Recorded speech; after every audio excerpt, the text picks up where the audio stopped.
For just a second here? Yeah, for sure. So you can see there are plenty of changes here, even from the original Super Nintendo version to what we see today in the Pixel Remaster. A lot of quality of life things that have been added. The auto battle is incredible. Love this. So I'm coming to this as a casual player, as an adult. I never beat this as a child.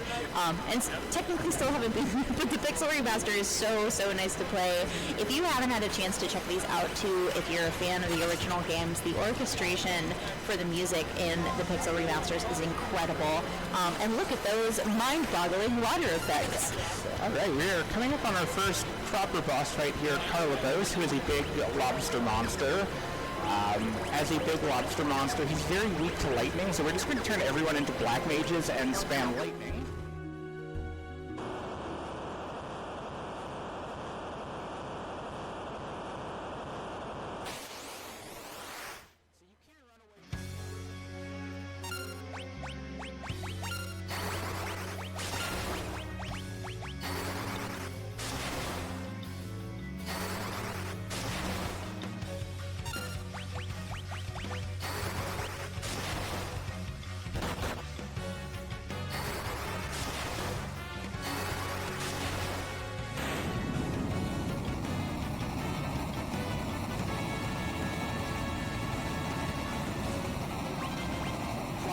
And end up in a ship graveyard. Don't ask too many questions about it. Just, don't worry about it. These things happen at sea. Yeah, nothing traumatic. No one lost any pets or... No, nothing horrible happened at all. Everything's fine. We're fine. Yeah. Right, so this is a really longish dungeon where I'm just running through. You want to take it away while I'm running away from...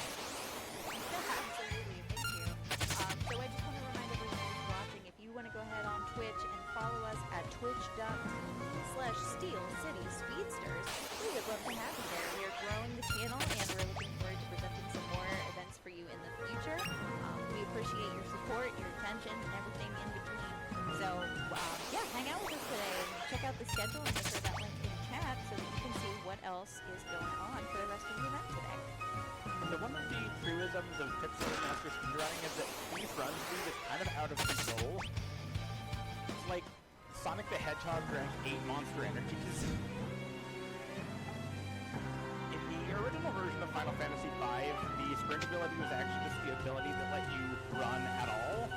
In all of the later versions, they just added that by default as a quality of life feature, and then made the Thief's ability go twice as fast to justify it being an ability. So we use it because it's fast, and it's also insanely hard to control. Fun fact, that change was even in the PS1 version. I love when they're like, yeah, you know what, people are probably going to speedrun this. Absolutely something they did on purpose. No question asked. Right, we're about to come up on the boss of this area. Siren is level 2. Lena and Galoof are also level 2, which means that Goblin Punch is going to get its damage bonus and do about 240 damage to this boss. No, low on Galoof. That's a failure. Siren really likes and sleep on Lena. She's really good. Toss out the fire. So Siren is at this point, Which you normally don't see in speedrun. she picked the two characters that was the exact We actually had to over-level Bart, so we only have 2 Goblin Punchers, and she decided to, like, slow someone and sleep someone, which is, like, the biggest combination of things you could have done outside of just, like, nuking someone with a spell, I guess. It's our first marathon, so you know we have to have that marathon. Alright, so, in between this and the next boss fight, I need to take an encounter to level Galoof and Lena up to 3. There are a couple of different encounters I can take. One of them is in these forests, which is called the Teto, or Tattoo if you're playing the PS1 version and it's bad translation. We also come to this town to pick up a few things. We're running behind the bar counter here to take the bartender's life savings, for JRPG heroes and we need it for. We're also going to pick up our first rod down here in this chest, this frost rod. Rods are very crucial to the speedrun in Final Fantasy V. They have 2 effects. Do not try to fight the elephant black mages. Rods will boost any spell of their element by 50% if you're equipped with one. But more importantly than that, if you use a rod in battle as an item, the rod will break and you'll get the tier 3 spell of that element. So we can break the Frost Rod to get a Blizzaga spell, and we're like 10 minutes into this game. That's kind of absurd at this point. And in Pixel Remaster uniquely, we can do both of those things at the same time. We can hold a rod in our hand and break one from our inventory to get a tier 3 spell with 50% more damage. Perfect. This is one of the fights I need. We're just gonna hit these rock slugs with fire real quick, and they should level Galoof and Lena up to 3. To the next boss, we need the Goblin Punch. Alright, perfect. So we're on our way to the next boss. All we're going to do for that boss is break that Frost Rod we picked up, which is going to one-shot her. But while we're doing that, we're going to be setting up for the next boss, and I'm going to be doing that by purposefully running into these poison flowers and poisoning my party. Seems normal. And I will explain this once we take care of Magisa here. So, say hello to Magisa. We really hope we go before she does. There we go. And that's just going to take her out of one shot. That is Blizzaga. We're not supposed to have Blizzaga at this point in the game. Alright. So, I picked up White Magic in the first town, specifically so that I can heal my team of poison, and now I'm going to turn Ferris into a knight. The knight has a couple of really strong abilities in Final Fantasy V. One of them is Guard. The Guard ability will cause the knight to take no damage from physical attacks until their next turn. And they also have the Cover ability, which you might be familiar with if you played Final Fantasy IV. And that will cause them to jump in front of any physical attack that's targeting a character at low HP. So what I did there is I used the Poison Flowers to get my team to low HP, and then I turned Ferris into a knight. The boss that we're about to fight next uses only physical attacks, so by having Ferris as a knight and having her guard while everyone else is low on health, the boss is just not going to be able to damage us. And we can then Goblin Punch it with Reckless Abandon. And this is important because the boss likes to counterattack everything you do with up to 2 attacks of his own, and he hits like approximately 8 trucks. So being able to just nullify his damage is huge. So we're going to find out about the plot that's not happening, and I'm going to be just running away from encounters as we go up a tower, so Threach, if you want to take it away again, this is another good long stretch of running away from random encounters. Yeah, it honestly, in my heart, there was plot, but it's not to be seen. I do love the cutscene remover mod. I know for some of the longer games too, I've seen it in Final Fantasy 9 is the hotness right now. It takes like half of the runtime out of 9. It's amazing. I know, and I know 10 as well, which like when I played 10 casually, I just thought, oh, this is just cutscene, the game. But we got there. Yeah, 9 is so much shorter, like under 4 hours is incredible for a run like that. I mean, original PS2 10 had like the 10-minute unskippable cutscene before a boss fight. Ugh, brutal. It's like the capital sin of game design. The capital what? Capital sin of game design. Oh. You die to Unalesca and you just have to rewatch that cutscene every time. Yep. It's so unfortunate. Alright, we're about to come up to the boss here, so... Assuming I don't get, like, a random encounter. Oh, of course I get a random encounter right before.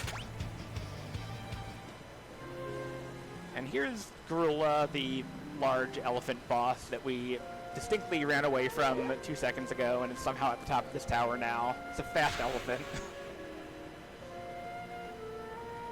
Alright, here we go. He just wants to be friends. Probably. I mean, he's being, brain controlled. It's not his fault. And the lovely thing about auto battle is once you turn it on, you can get like a hydration break. There's another reason why running the Pixel Remaster is nice. And it's going to take 5 Goblin Punches to take out Gorilla here, and then we're going to get our second set of jobs. Notably, the Red Mage. If you're familiar with Final Fantasy in general, Red Mages tend to be a jack of all trades, master of none. In Final Fantasy V, they get the first 3 levels of both black and white magic, and that versatility is going to be extremely helpful as we go through the next couple of dungeons and bosses. This guy Turbo walks over here and dies. It's kind of hilarious. He's just tired. He's taking a nap. Yeah, he's sleepy from trying to tame an elephant. I'm sure that's what happened. So you've been running this game for a while. Have there been any major routing changes since you started? I'm not aware of any major routing changes, mostly because the run existed on the Super Famicom version for a long time, and with a few minor adjustments, that's the basis for this version. I know the Super Famicom version had major route changes over the course of its life. Blue magic used to be a lot more important in that version of the speedrun. We really only use it for goblin punching at this point in both Super Famicom and Pixel Remaster. Alright, we're coming up on our first grind of the game.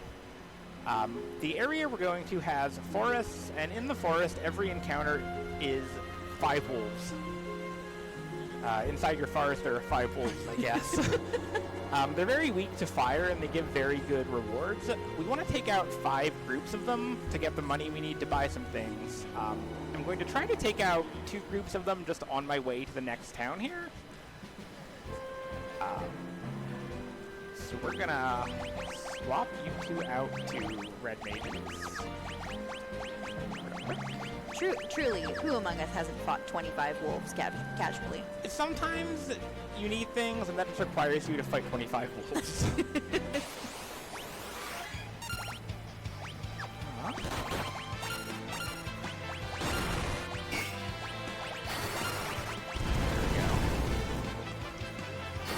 The only thing is sometimes these wolves can be mean and hit you in the middle of your two fire casts. So we're just hoping they don't do that. I've got an auto battle set up now, so I'm just gonna hang out in this forest until I get another encounter, and we're gonna take the wolves out with fire. The nice thing is that that does continue between battles too. So Yes. even the multi-targeting, which is awesome. With a couple exceptions, like you can't auto battle to attack yourself. So if you need to do that, you have to turn it off. We're heading into the town of Karnak now, and we're going to head over to the weapon shop, and we're going to buy a flame rod. And what happens when we buy a flame rod is we get arrested on suspicions of being a werewolf, actually. I hate it when that happens when I'm shopping. Naturally. So, you know, these things happen, especially if you're fighting 25 wolves. So fortunately, we meet Sid, and he sweet talks us out of jail. He's a really nice old man. Also, this castle's on fire. This is fine. Yeah. Everything's fine here. It's probably not an issue. Question for you and question for chat. Who is your favorite iteration of Sid across all the Final Fantasy games? That's a tough question. There's a lot to choose from.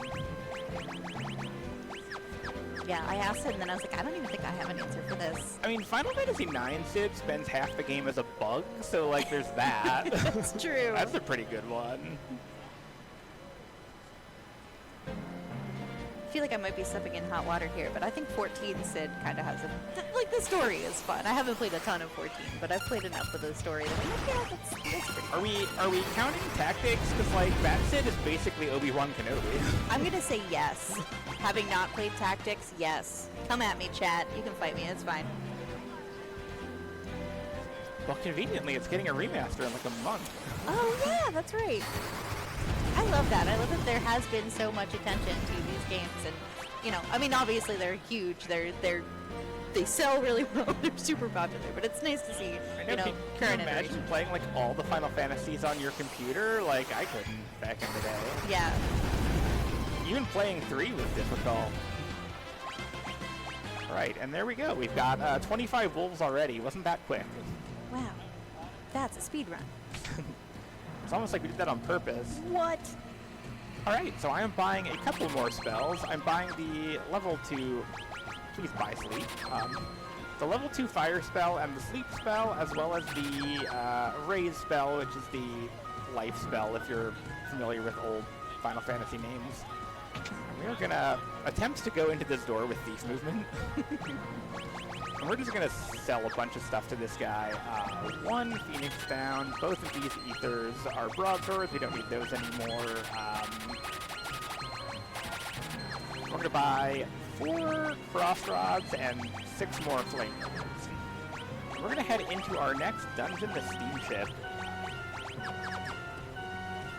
So, just a moment here.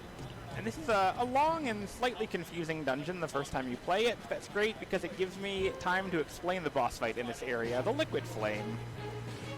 Liquid Flame is a massive troll. He's basically a giant sentient ball of fire that has a couple of different forms. He'll start out in human form, and what we're going to do is we're going to do the same thing we did to Megisa a little bit ago. We're just going to have Ferris break a Frost Rod for that Blizzaga spell. If we're lucky, we roll high and we just one-shot the boss. If we're unlucky, we don't, and then he will counterattack and transform into one of his other forms. If he does that, what we want to see is the tornado. If he turns into the tornado, we just fire off a blizzard spell, and then we win, and we get a flame bow, which sells for a bunch of money, and we like that. If he decides to be a jerk, he will turn into his hand form, and his hand form is immune to magic. So if he does that, we have to equip someone with a knife, stab him once to get him to transform again, and then he'll counterattack and kill someone, so we have to bring them up with a Phoenix down, and it's a whole process. So we're just gonna, pray to RNG us that Liquid Flame is nice today. But Liquid Flame also hates me for some reason, so I'm going to assume that I'm seeing the hand. Nah, Tornado all the way. We got this. Tornado. We don't want to talk to the hand today. And there will be quite a bit more running around Threach if you want to take it away for a second. Yeah, just want to make a quick note to everyone, and we'll be reminding you throughout the run that if you are not following us on Twitch, you can find us at twitch.tv/SteelCitySpeedsters. This is our very, very first event. We're so excited to be here at Tekko25. Oh, I should also say hi, YouTube, because presumably this is going to be up on YouTube too. And if you want to check out the schedule, I'm going to throw that link in chat again. We're working on getting commands and everything set up, so follow along in the Twitch chat as well. Show some love. Show your favorite jam emotes, whatever you got going for us. We're excited to bring some future events to you as well. But the schedule is stacked today. We are so excited. It's very cool to know that there are so many speedrunners in the Pittsburgh area.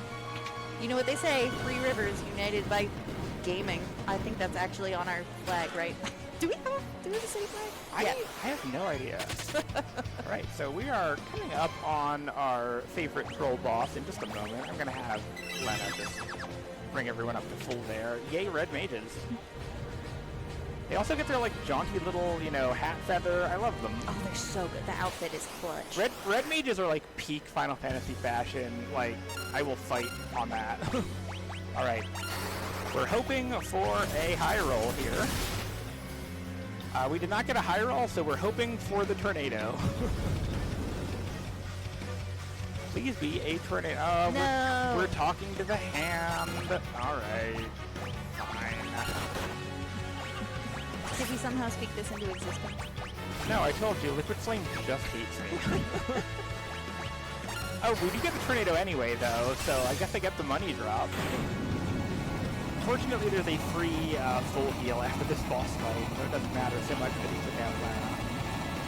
Throughout the run, how much is money an issue? Money is pretty crucial for the entire run, actually,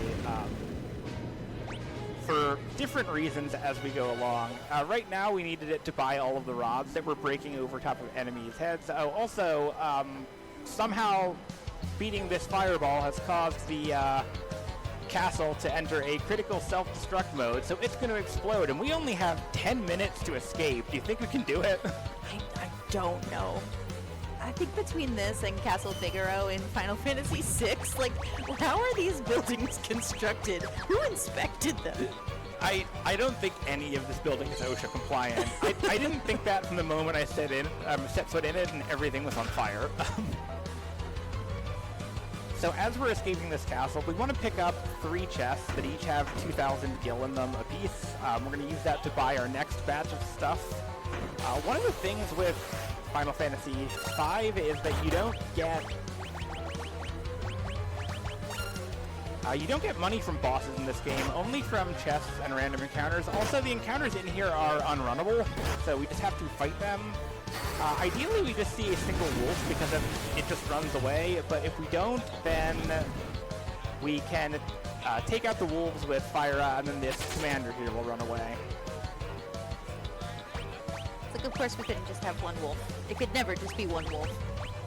It can never be one. Well, actually, I just learned the Scram ability on Bart, so I lied. We can run away now. So, Thief gets an ability called Scram. Scram is just a guaranteed flee from battle, and it also allows you to flee from a couple of encounters you can't really run from normally, like the ones in this castle. So what I'm going to do here is I'm actually just going to set everyone to defend and then have Bart run away. And because Scram is actually a command, we can have an auto battle run away with it. Perfect. So you're going to see a lot of this for the rest of the run. We like to have, like, auto battle Scram setups if we can. Here is the last chest with gold. So much faster than fighting them. And we're going to make our way out of the castle here. So we're going to get into an encounter that's going to look like it's the same encounters we've been seeing. This encounter is actually the boss, Ironclaw. We're going to completely disrespect this boss and break a flame rod, which is going to kill everything instantly, and we're not even going to get to see his cool transformation. But we know it in our hearts. Sorry, I'm not sorry, Ironclaw. And here we get a couple of new jobs, notably the Ninja, which is going to become important approximately one dungeon from now. We're going to head our way down to the next dungeon, which is the Library of the Ancients. Also, we want to be really careful with this desert area. There's a very dangerous enemy in there that will pretty much one-shot us at this point in the game. So we're going to just try not to get into an encounter in the desert. Desert encounters in Final Fantasy V are pretty dangerous overall, as a general rule. Alright, so this is the Library of the Ancients. This is the dungeon where you kind of get got by level 5 death the first time. So we're going to be running through here. There's 2 boss fights, but it's going to take a little while, so Threach, if you want to grab it while I'm running around making bookshelves move. Yeah, absolutely. You know, I don't know Final Fantasy V super well. I'm assuming that a lot of the desert fights are things like cast Petrify or Poison or anything like that. Usually status effects and heavy hitters. I do think that the enemies in this dungeon are super cool. The pages that are, you know, incremented by number, and they have different characteristics, and sometimes you'll open to a different page and you'll get a different enemy as well. So Yeah, the pages are really neat in this game. This entire dungeon is really a fun design, in my opinion. Like, how many RPGs have you, like, fighting in a weird, giant, enchanted library? Not enough. Not enough, truly. Alright, so everybody get ready to take a look. It's in a book. It's Ifrit. We're going to do the same thing to Ifrit that we did to the Liquid Flame, which is we're just going to break a frost rod over his head. That's slightly rude, but that's fine. If we shoot the Phoenix down. Did I equip it? Important. And hopefully we get a good roll and just one-shot him. If not, oh, we did. We got a good roll. He's a lot less trolly than the Liquid Flame is. He does not, you know, shift into anything weak to ice, so we don't have to worry about that. So we're going to be running down to the next boss in this area, which is Byblos. If you've done any kind of challenge running on Final Fantasy V, that boss has probably been the bane of your existence at least once. But in this run, we're going to do basically the same thing we did to Ifrit, only we're going to use fire rods instead of frost rods. And let's just heal everyone up here. Yeah, go ahead, Threach. Oh no, I hate when I'm just chilling outside in my book at home and someone breaks an ice rod over my head. It's the worst. It's really the worst. It happens more often than I would have anticipated. They're so cold.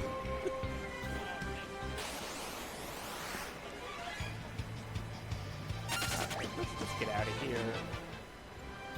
Fortunately, we're not, like, level 5, so we're not at risk of just, like, eating a level 5 death and getting a game over.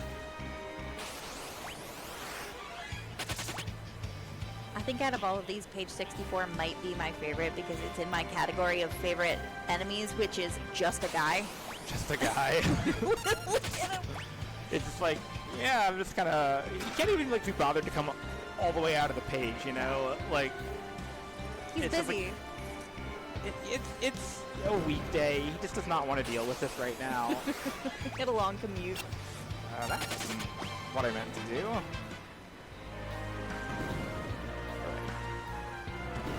We have a forced encounter with the book here, but we can actually just run away from it. If you didn't know that. Is that through Scram? That's still Scram auto. I'm just running away normal at this point. Just because I'm going to have to use rods again. So here's Byblos. We're going to hit him with a Flame Rod. The only thing with Byblos is he does have too much HP for us to kill with a single Flame Rod, and when he gets low on health, he can counter with Ring. So I'm going to start out by hitting him with... Oh, nice. With a Fire to weaken him. And hopefully that's enough to kill him, because he turned Galoof into a toad, and so Galoof can't use spells now. Fortunately, that was enough. We did enough damage with the Fire. I have actually low-rolled both the Rod Break and the Fire on this boss one time, and that just felt bad. Oh, no. I didn't actually know you could low-roll that badly. Honestly, so as far as characters are concerned in Final Fantasy V, I like most of them, but the next one is pretty mid. The which one? This character. Oh my goodness. I'm really I funny. see what you did there. Yeah. Yes, we've just met Mid, which is Sid's grandson, I believe. I think so, yeah. Fortunately, you can use this pot to, untoad Gallows here. Yeah, so we came here to find Mid to talk Sid out of his, like, guilt-ridden depression over blowing up the fire pistol, I think. Okay, we didn't get to encounter on the desert. That's the important thing. That Chimera will just ruin your life. Oh, yeah, no, I wasn't sure which enemy you were talking about, but now that you say, yup, oh yeah. Yeah, yeah, It'll it's mess you up. just the Chimera. Dangerous even if you're not drastically underleveled, which is what we are. So I love this part of the game. In Cutscene Remover, this entire cutscene gets boiled down to, we need the fire-powered ship. Okay. No plot, only fast. That's so good. One line. Well, I mean, that says everything. No, we say okay. Oh, you know what? You're right. I also love that in this portion of the game, Sid and Mid's sleep bubbles are solid objects. They have collision. They have a collision. I don't know Incredible. why. They're just sleepy. They are sleepy. They're men. very tired after fixing that ship. They need a So big now nap. we're just going to like run from a bunch of sea encounters. They really jacked up the encounter rate at sea in Pixel Remaster compared to the original. I'm assuming to like make it easier to find the rare sea encounters at the end of the game. But it also means we have to run from like a lot of annoying sea goblins here. Yeah, that's a good point. I was thinking there's like that one enemy you can find in the mix world, maybe? Yeah, it's so hard to find on the original. Also, we have a ship again. I'm sure that'll last for like a lot longer than our last one. Nothing bad will happen to Nothing the will ship. happen to our ship at all. Anyway, we're going to go into this town. This is one of the few cutscenes that's actually not removed in the mod. I assume it's actually like moving important game objects or something. Yeah. But anyway, there's an earthquake, and oh, wouldn't you know it, our ship is sinking. No, oh no, we we just got got that. Do we blame this on climate change? You know what? I'm going to. You know, we have bad luck with ships in Final Fantasy V. Brutal. But at least no one fell off the side. At least we're not Final Fantasy IV.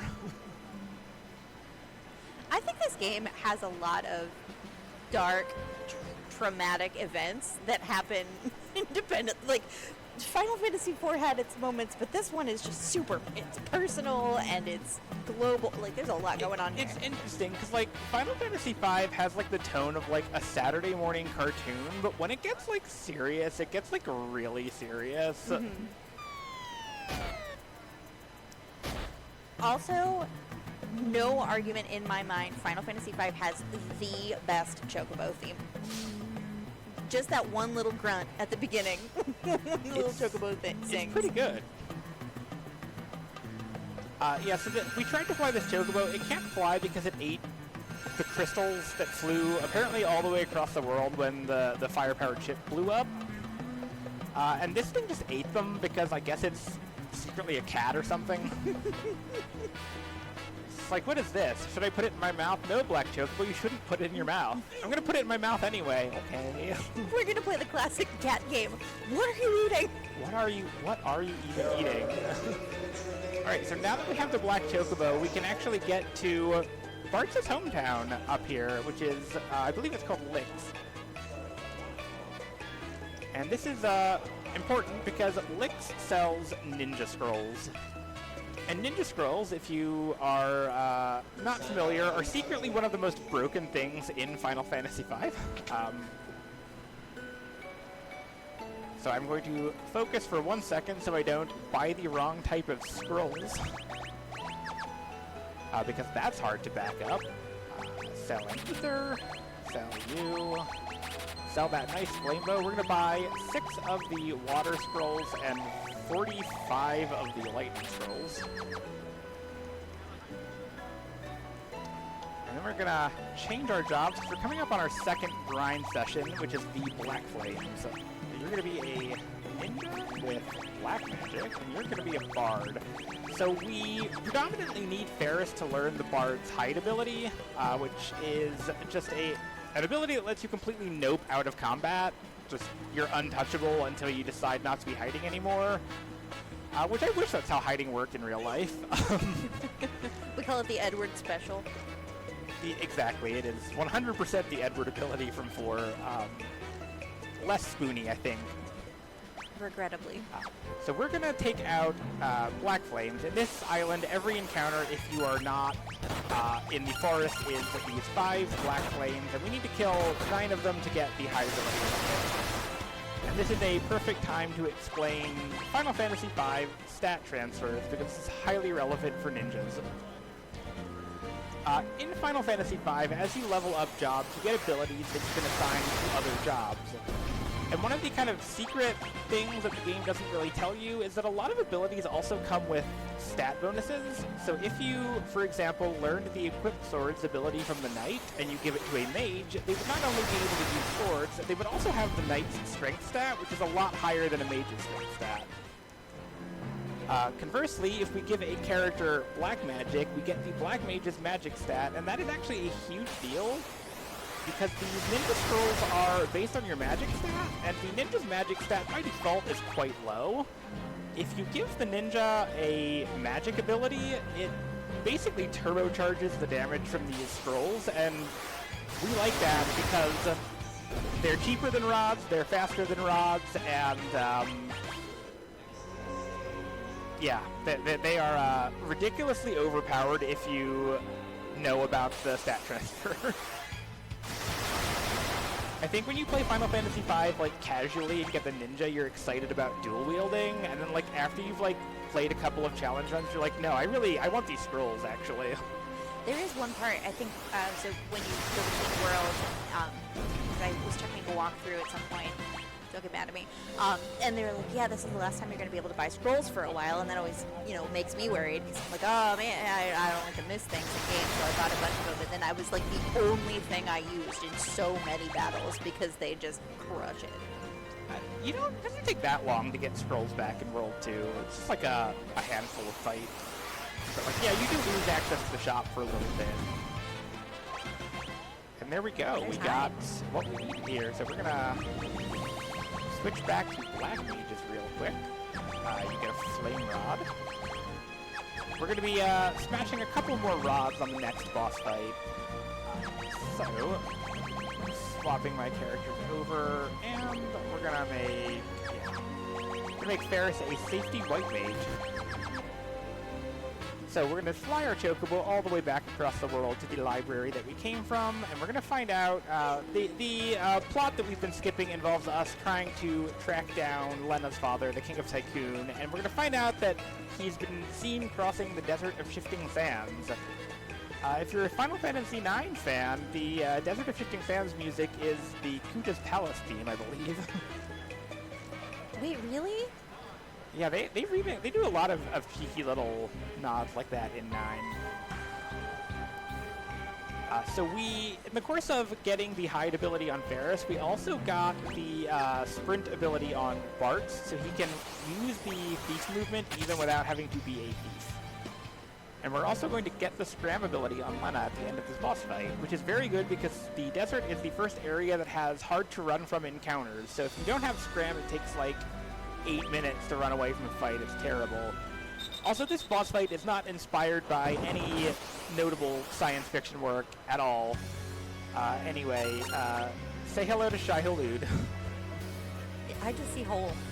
Oh, never mind. So the gimmick with this sandworm is that you're supposed to only attack the sandworm. If you attack the holes, they will counterattack with gravity, which I assume is supposed to represent you falling into the hole. But we're just going to ignore that mechanic and break rods anyway. You know, he's going to go down before us taking gravity damage becomes relevant. You know, I'm one of those people, when I read a book, I'm like, oh, I'm always surprised by the plot twist, because I am just head empty going through the book. I've never thought about it like that before, like gravity, an attack from a hole. Yeah, of course. Of course that makes sense. I tried to, that's the best explanation I could come up with for what the design intent was there. That's so clever. Yeah, no, this boss, it's so Dune, it's not even funny. Like, they even have, like, a thumper. We're gonna heal up, and now we're gonna actually give Lena Scram, because we don't want to deal with these enemies more than we have to. Say hello to our friend Baraga.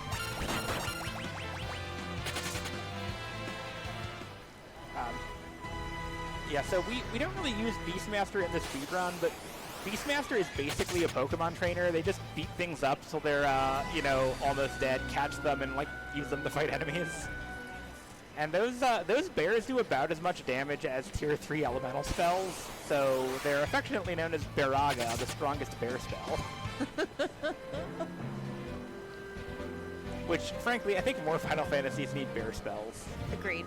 Fully agree. And we did hit a Chimera there, but fortunately we have the Scram ability now, and it's fully set up, so yeah.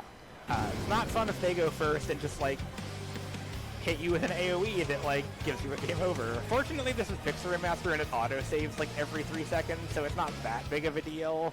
It's just kind of sad. Yeah. Alright, so we fell into this hole and got warped into the catapult, which is effectively an ancient airship hangar. So we're getting our first airship, and thankfully, we have better luck with airboats than regular boats. So we're just gonna, this is fine. I'm sure that everything here is working as intended. That's supposed to happen, right? Yes, that actually looks very normal. It's just, it's a feature, it's not a bug. Yeah. Also, my favorite thing about the cutscene remover is that Ferris completely nondescript. There's nothing unusual about Ferris still at this point. Pirate Captain. We don't find out anything about Ferris. Ferris is just our friend, the Pirate Captain. And if you saw Ferris call King Tycoon Papa, no, you didn't. Yeah, no, that didn't happen. Ferris is a Pirate Captain, and that is it. That is all. There's no, like, hidden sibling subplot, nothing. No. Probably not. There's no subplot at all, only fast. Later in the game, Galuf actually casts a youth spell, and just looks like he's transformed into a young girl. It's actually fine. Yeah, no, that's exactly what happens. You know, Galuf, he'll be fine. He'll be with us forever. We love Galuf. In my heart, he's with us forever. And he pulls an Obi-Wan Kenobi, right?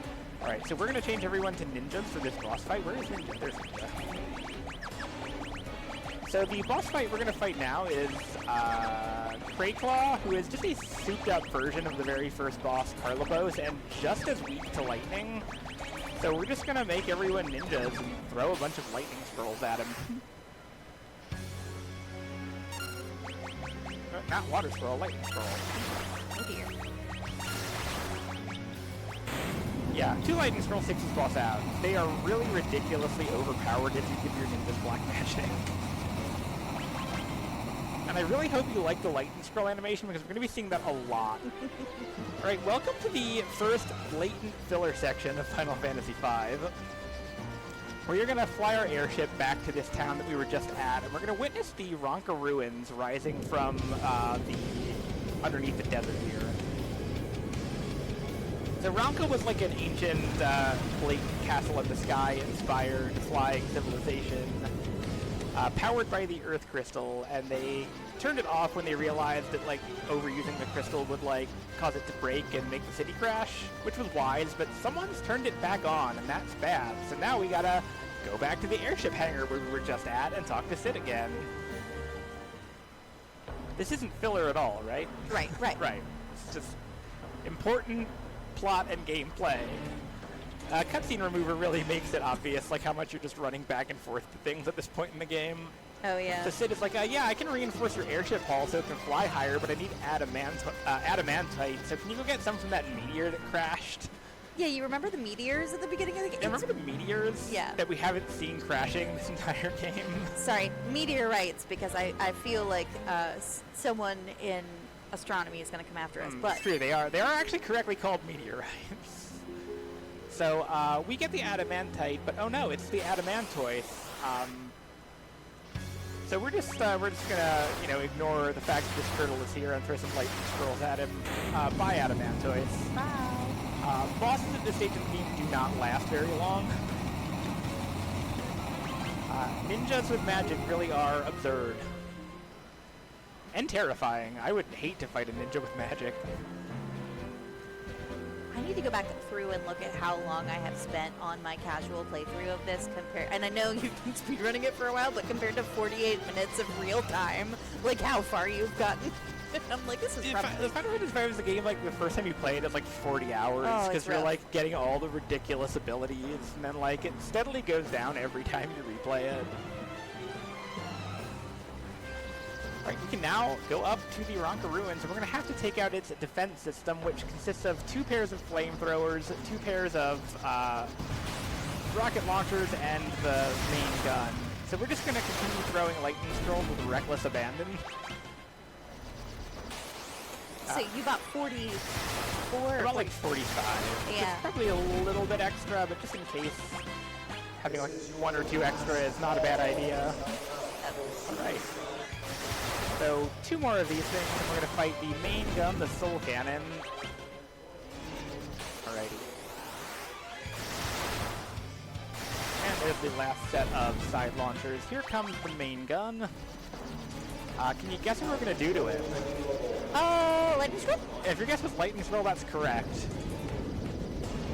We're going to take out its side launchers almost immediately. After that point, all the main gun does is charge up a really enormous laser. And spoilers, it's not going to get anywhere close to firing that laser.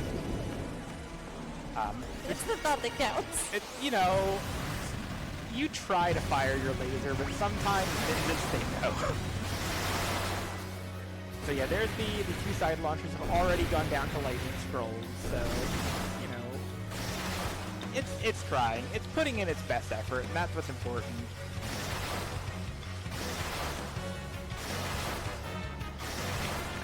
One or 2 more should be enough to finish off this enormous, big Death Star gun. And there we go, and now we're inside Ronka Ruins, which is a long and very high encounter rate area, so we're going to scram through the entire thing. But it also gives me a lot of time to explain the boss fight, Archaeoavis. At the end of the dungeon, we're going to fight a big bird snake thing. And the gimmick of the fight is it changes its elemental affinity as you go. It starts out with wind affinity, and then it will go into ice, fire, and lightning phases in that order. And after that, it will seemingly go down, and then it will come back in its revived form. And in its revived form, it is quote-unquote immune to magic. I say quote-unquote immune for a reason. So the actual fight mechanic is that it's actually 5 different enemies loaded in sequence, so every time you beat one, it loads in the next, and what that means is that we're going to be taking out each one so quickly, it's really not going to get a chance to actually act.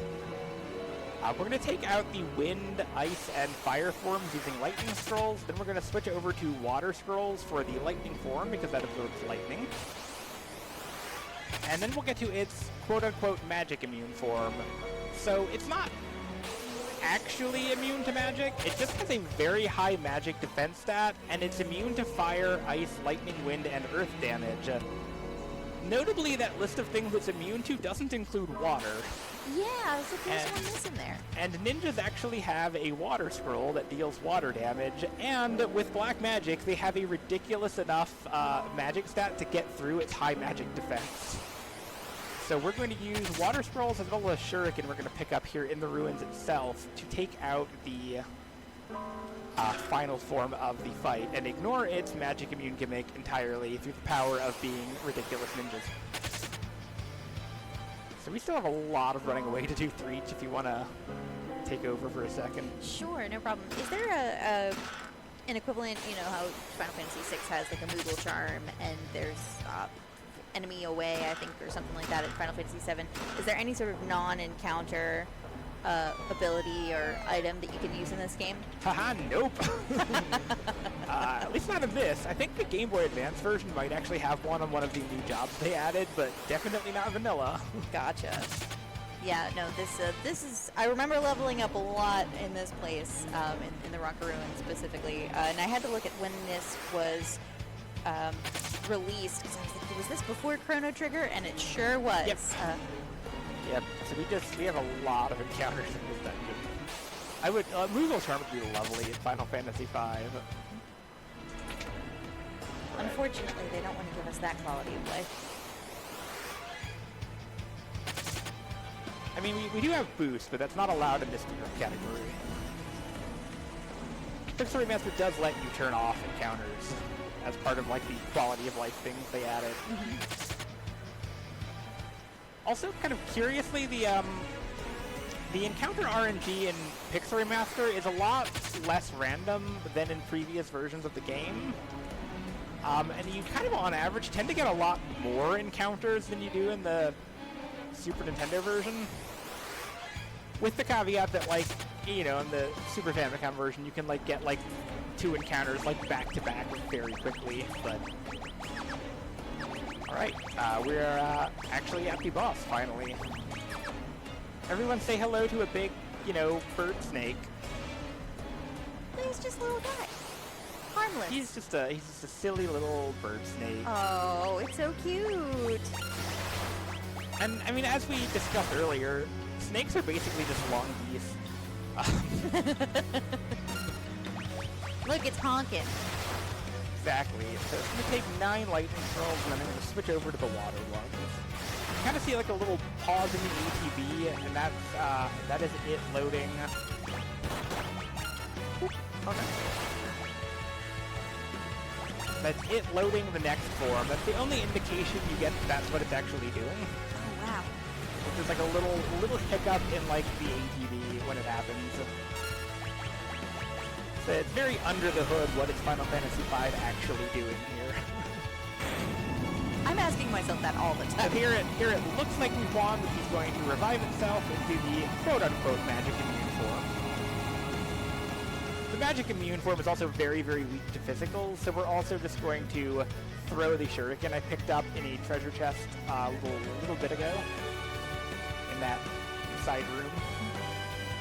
I like King Tycoon's commentary up here. I don't, because it's slow. Now that's, you know what, that's valid. It's like, stop talking. I've got a bird snake to fight, sir. And 1 shuriken and 3 water squirrels later, and he's going to... So we're going to skip a whole lot of cutscene after this boss fight. But the main thing to know is that we get introduced formally to this game's main villain, X-Stack, at this point in the game. And Galoof will end up pulling, and I have to go now. My planet needs me. So we're going to be without Galoof for a little bit. So we're going to turn Galoof into a thief right now, so that when he comes back, he's going to be really, really fast.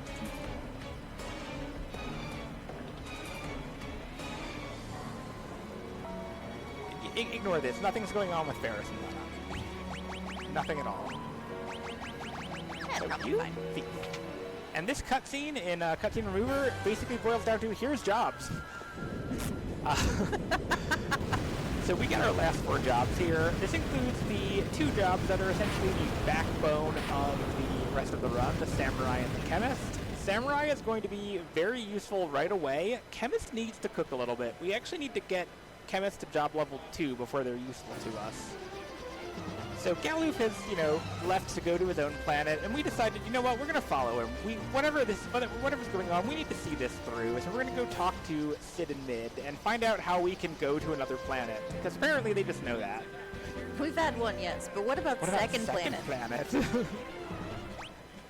Look, this is Final Fantasy. Why stop at 2? Surely there couldn't be a third planet. That would be wild if true. You might be onto something here. I mean, it's Final Fantasy. What would we be without extravagantly large numbers of worlds to explore? We have 16 bits worth of game now. Oh my goodness. That's so many So bits. here are our lovely little, brain friends. And here we enter the second blatant filler section of the run. We need to go to every meteorite that's fallen to the Earth and fight a boss there. I think that's a good use of our time. Welcome to the Meteor World Tour, everybody. So our first boss that we're going to fight is the Purabolas, or the Bomb Squad. It's 6 bomb-type enemies. The gimmick to the fight is that when you take one out, they'll revive all the others, so you need to take them all out at the same time. And fortunately, the Samurai is great for that. And we're going to see why the Samurai is amazing right now. So the Samurai can just throw money at our problems to make them go away. So we can just skip buying rods and scrolls and throw the money at our enemies directly at this point in the run. Amazing. So to answer your question from however long ago that was, money is very important in the speedrun because we were just going to throw it with reckless abandon. So the back half of this run is going to be open treasure chests with money, throw it at boss for the most part.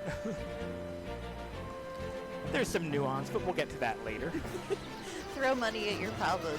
Throw money at our problems. Samurai is the ultimate champion of capitalism. Exactly. Doing great.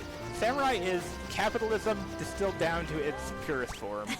So we are going to do basically the same thing to this next boss. The only thing is it has a little bit more health and a little bit more defense, so we're going to need to throw 2 money at it. 2 money? 2 entire money. Oh. This boss is also a souped-up version of that Dorn Chimera, so it can go first and just one-shot us, so we're hoping we don't, get a bad roll on our initiative, but we'll see. Fortunately, this is a Pixel Remaster, and we autosave every 3 seconds. Okay, good. We did not, get trolled by a bad ATB roll. And that's our next boss down, with the power of money. No, it looks like they do have significantly less HP. Is that just scaled for 3 party members instead of 4? It is scaled down to having, only 3 party members. In general, when you have to go down a party member, it isn't too mean with the bosses. But we're also very underleveled at this point in time. So, that's true. And we will just continue to be very underleveled throughout this entire run. Fortunately, that doesn't really matter that much in Final Fantasy V. Levels are kind of a suggestion in this game. So we're going to go on to our final meteor boss, Titan. And Titan is not particularly difficult. We're going to throw 1 money and 1 lightning scroll at him. The catch with Titan is that after we take out all of his HP, he's going to counter by using Earthquake right before he dies. And that is bad because we don't have enough health to survive Earthquake. So fortunately, when we were fighting those black flames earlier, we got the Hide ability on Ferris. And Hide lets a character just nope out of a battle. They can't be touched. So we're going to have Ferris hide at the start of this fight. And we're going to throw a money and a lightning scroll. And that will take out Titan. And fortunately, even though he's going to cause a massive earthquake, the area of effect of the earthquake ends at the edge of our screen there, so Ferris is just fine. And she's fine. Amazing. It's Ferris. She's just the best character in Final Fantasy V. I can't help it.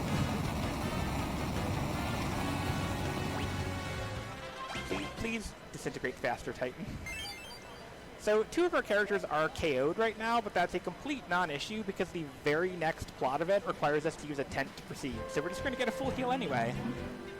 I love when a tent revives KO'd characters. I can never keep it straight which ones do and which ones don't, but you gotta love it. Consistency in items. This is a Final Fantasy. What are we? Listen, I can dream. We can dream. Like, at least with Pixel Remaster, we have consistency in translation. True. And font choice. I will never recover from the font choice they made, but that's fine.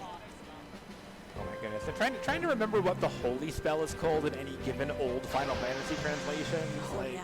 Is it Fade? Is it White? Is it Pearl? I don't know. Fade? Really? Is that from 1? Yeah. 4 character limitations were a real thing. That's very funny. If only they had thought of, if only holy were 4 letters. If only, right? No, the prototype English translation of Final Fantasy II that never got released actually calls the Ultima spell Xtal. Like Xtal? Xtal. It's very funny. All right, so we're gonna take a nap here. We went to Galloop's World, but we ended up stranded on a desert island, unfortunately, and we're getting ambushed by the villain's minions here. So we have to fight this abductor. It doesn't matter if we win or lose, but it's way faster to lose, and this is the one part where ninjas having dual wielding is relevant to the speedrun. We can KO ourselves faster. That's the only time we care about dual wield. It's rather humorous. So we've been caught by the villain, so fortunately Galloop's gonna be a real pal and come bust us out. So luckily, it's like we knew this was going to happen or something, because we made Galloop a thief, so he's real fast. He's gonna get us out of here in like record time. He didn't skip leg day. He did not. You can't spell legendary without leg day. I'm so mad. That's amazing. Be mad, but it's true. Yeah, so we're going to come right over here, and we're going to change into a samurai real quick. We are going to fight a prison guard, and that prison guard is none other than iconic recurring Final Fantasy character Gilgamesh, making his first ever appearance right here as a prison guard. But we're just going to bribe him, actually, and he realizes he actually has better things to do than guarding this prison right now, so he's just going to go away. He realizes he's actually Wallace Shawn, saying inconceivable. Inconceivable. Gilgamesh has so many great lines. He's such a hilarious character. I think he's a highlight of Final Fantasy V, really. Honestly, and he's much more of an involved story in this than I had expected. He is he has a lot to do in this game.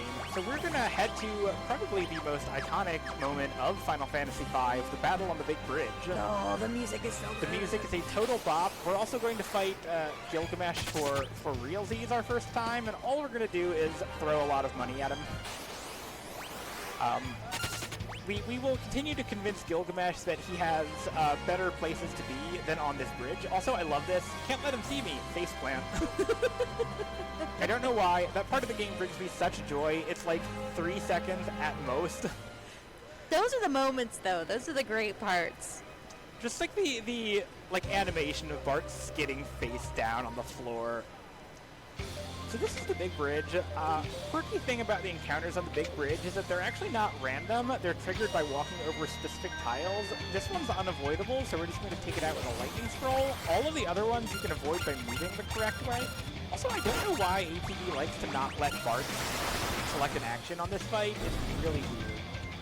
So we're going to hopefully move correctly and just avoid random encounters here. We're now into the Gilgamesh room, so we're going to turn everyone into a samurai so that we can throw money with reckless abandon.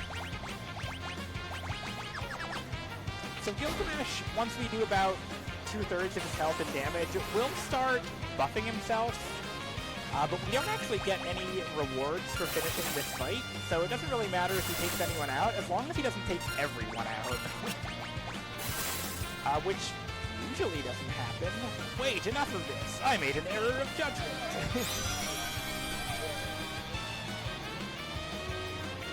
Yeah, he talks a lot. Which is unfortunate because talking is slow.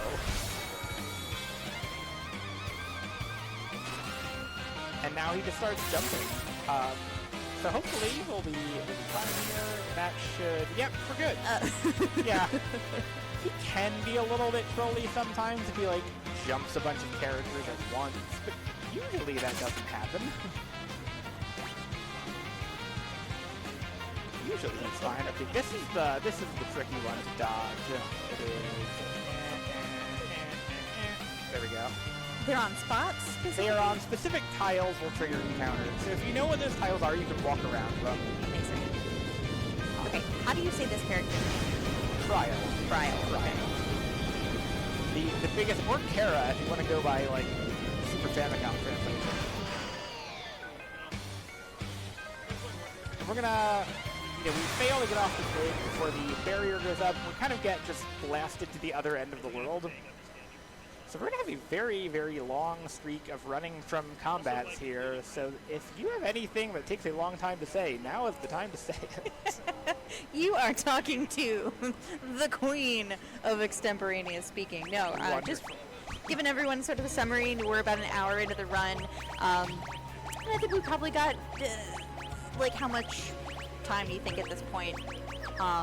Like, how far are we in the run, I guess? Probably about halfway. About halfway. Awesome. Yeah, we're substantial part of the Final Fantasy V run, and we're going to put the schedule in chat again. So if you are following along on our Twitch channel, 1, thank you. 2, go ahead and give us a follow there at twitch.tv/Steel City Speedsters. This is our first event at Tekko25, brought to you by the Pittsburgh Japanese Culture Society. We're so excited to be here. Shout outs to our audience and back, folks who have been hanging out with us for the last few hours. Shout out to the tech team as well, and to the organizers of Steel City Speedsters for making this happen. We're so excited to be here with you. So we've got a whole host of things going on today. I have to make my phone find that schedule again so that we can put it up. Actually, I think !schedule in chat is going to do the thing. So, yeah, there you go. All right, we've got the Hararo schedule up there for you on chat if you want to take a look at what else is going on today. But we've got a lot of stuff. We've got Pokemon trading card game coming up later. But we've got a Moogle in the meantime. Right, yeah. Do we like Moogles here? Oh. They're so good. So yeah, we have made it to this Moogle forest. We've encountered a little Moogle friend who fell into this underground waterway, so we're going to go help him. This is going to involve a lot more running away from combat, incidentally. Not quite as much. And then we're going to fight the Tyrannosaur at the end of this dungeon. Tyrannosaur is the kind of classic Final Fantasy undead boss that dies to a Phoenix Down. I love that for us. The slight quirk in Final Fantasy V is that the Phoenix Down is only 90% accurate, so there is a 10% chance that it misses, and I have been absolutely trolled by that in the past. Why? So I don't know why. How? I don't know why they did that. So just for safety for the fight, I'm going to turn Galuf into a white mage so that if I get really trolled on Phoenix Down misses, I can just cast a rage spell on it instead.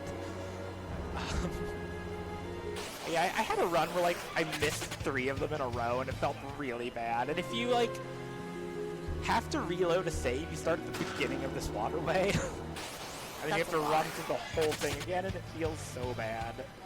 Yeah, I hate that one of them is called Moogle Eater. Like, it Yeah, just knows. I don't like the implications of that, quite frankly. The Tyrannosaur also gives you a lot of ability points, which is really nice because, you know, we can get mix faster that way, and I'll talk about that once we've learned it. That is such a cool sprite, though. Oh yeah, the Tyrannosaur sprite is great. We'll see a lot more of that sprite in a dungeon in just a little bit, actually. Maybe. We actually don't want to see that, to be honest. We want to see the other dangerous dragon. So there's normally a part here where, like, you're supposed to avoid the desert, but with the way the encounter works in Pixel Remaster, we can kind of just take a specific path, and usually we won't get an encounter. I say usually because I was running it the other day and actually did get a desert encounter, and I just had to reload and go the long way around, and it felt bad. So we're going to meet the Moogle here. He's going to give us, like, treasure because we saved him from a mean dinosaur. And that's great, because a lot of this treasure sells for money that we can throw at bosses. Perfect. And then this Moogle's going to be a pal, and he's going to call us a ride back to our castle. Very important. We're going to pick up the teleport spell there that lets us teleport out of dungeons. If you don't get that, you have to walk back out of a dungeon, and it feels really, really bad. It is like the most feels bad thing in Final Fantasy V speedrunning is forgetting to pick up the teleport spell. The walk of shame. The walk of shame. So we have to talk to Kryl there to advance the plot trigger. And then we're going to go to Drakenvale. Also, we're going to make a very short-sighted decision here. We're going to leave the castle, but, you know, the villains' minions are swarming outside, so we're going to tell them, once we're out, lock the gate and don't open it for anyone, not even us. That's not a bad decision or anything. Oh, it's that scene from Monty Python and the Holy Grail. Yeah, it's Monty Python or, like, Young Frankenstein or, like, any of those scenes. So we're gonna just fight, I don't even know if that can be considered a boss. It has boss music in the original version, and they just changed it to regular battle music in Pixel Remaster. I think even Square Enix is like, yeah, that's not really a boss. The concept of a boss. I'm gonna skip a whole lot more cutscenes here where we meet Kelger, the werewolf. I don't think I went in far. Okay, no, I did go in far enough. Good. And we're gonna go up to the Valley of Drakenvale. This is pretty important because there are zombie dragons in Drakenvale, and we actually need to take a few of them out for two reasons. One is we need Ferris to get ability points on the chemists. Please run. Please run. Please run. We are notably running without a thief at this point in the game, which means we can get back attacked. This is the only part in the game where that's a concern, but it's probably going to be fine. Anyway, this is Drakenvale. There's a lot of money and treasure chests here, which we like. There are also dragon zombies, which give a fair amount of ability points, but they also drop dragon fangs 100% of the time. We're actually going to need 3 of those to use in the late game, so unfortunately, unlike the Super Nintendo version, you can't kill zombie dragons with a Phoenix sound in this version. They made them heavy, which prevents that from working. Fortunately, we can kill them with 2 money and a high potion. It's not bad. So we want to take out 3 of them to get the dragon fangs we need for the end of the game. That's just a cat. Cat is surprisingly annoying to run away from for some reason. Like you thought you could run away from the kitty? Nope. It's like you're trying to take a bathroom break and the cat's just like, I will be in here with you. I am with you at all times. Just like Galoof will be, I'm sure. These are the ones we don't want to see, and we got back attack. Ooh, that's rude. Please run away. Thank you. Could have been worse. Despite the dragons being scary, they're not actually... The dragons are way easier to run from than the cats. I don't know why. It's like big scary dragon, easy to run away from. Just one cat? Like, good Who luck. would win? Who would win? Cat yeah, like these eagles? Like, yeah, no. But like dragons, easy. Dragons aren't threatening at all. To be fair, I absolutely would have bet on my cat 100% of the time if it was her versus 2 dragons. Fair. Cats versus dragons. Who do you think will win, everybody?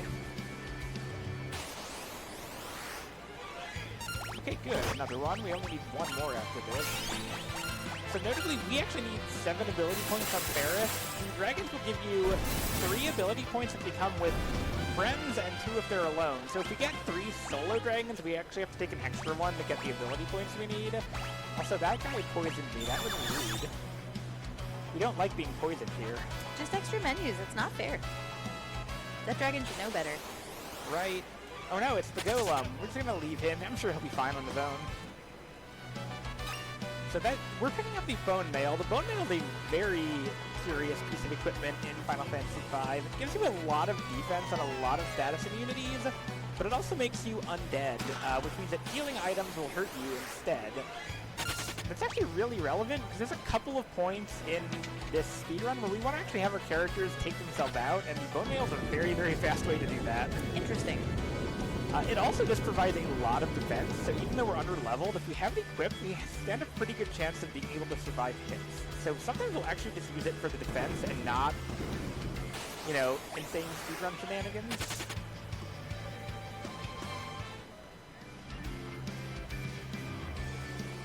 So this opens the path forward. Did I get... I need 1 more, yeah, okay. This test upgrade is solo one. We'd love to see it. Does the Zenonage split damage among enemies, or is it consistent damage? Zenonage does consistent damage to everything, but it does cost more money the more things it hits. Gotcha. The actual formula for how much Zenonage costs is it's your level times 50, I think, times the number of enemies you're hitting with it. Ooh. So it's, yeah, you can calculate out how much it's going to cost for everyone. It's just, you know. I categorically refuse to do math during a speedrun. Look, if I wanted to do math in a speedrun, I'd play Final Fantasy X.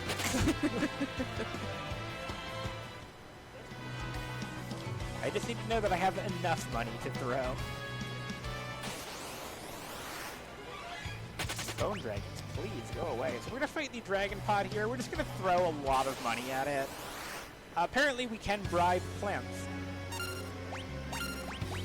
So if you're having trouble with your garden, try bribing the plants. Maybe that'll work. Listen, I saw a Little Shop of Horrors. I know how this goes. It starts with money. This thing is pretty Audrey too, I guess. Starts with money and it ends with, banger musical numbers. We've learned the mix ability on Ferris. I will get to that in just a moment, but we're going to do a couple of things here. We're going to give Gallows the bone mail. The bone mail, and we're going to turn Ferris into a Time Mage. Time Mage has exactly one purpose in the speedrun, and that is they teleport us out of dungeons. They actually used to do important things on Super Famicom. Here, they teleport us out of dungeons. It's like the butter robot from Rick and Morty. You know, what's my purpose in the run? You teleport us out of dungeons. Oh my god. Exactly. I feel the same way about Internet Explorer. or I guess Edge. Oh god, I just dated myself. Oh no. Do we all remember Internet Explorer? You know what? I can stop that conversation right now. Should I drop a Netscape Navigator reference? So oh no. We have learned the mix ability on Chemist, and mix is probably the most broken ability in this entire game. It just allows the Chemist to mix two items together to get a whole bunch of different effects. Some of them are quite busted. So I'm going to be selling a whole bunch of stuff here and buying items to mix together. I want to buy, not you, I need the other guy. I want to buy 16 Maiden's Kisses, 4 eye drops, and then like 70 each of antidotes and holy waters. So antidote and holy water, when mixed with a chemist, will produce something called Samson's Might. Samson's Might is a buff that effectively increases our level by 10 for the purposes of calculating damage. This is huge because it's going to allow us to ignore the fact that we're insanely underleveled for this point in the game. And also, level is the only variable factor in the damage for the Samurai's Gill Toss ability. So when we boost our levels with the Chemist, we're going to see that ability that was already doing ridiculous amounts of damage just start skyrocketing in the amount of damage it's doing. Also, we told them not to let us back in. Unfortunately, there's a backdoor into Galuf's castle. I'm sure that's fine. That's not a security flaw at all. That we can just do this. It's probably fine. This is fine.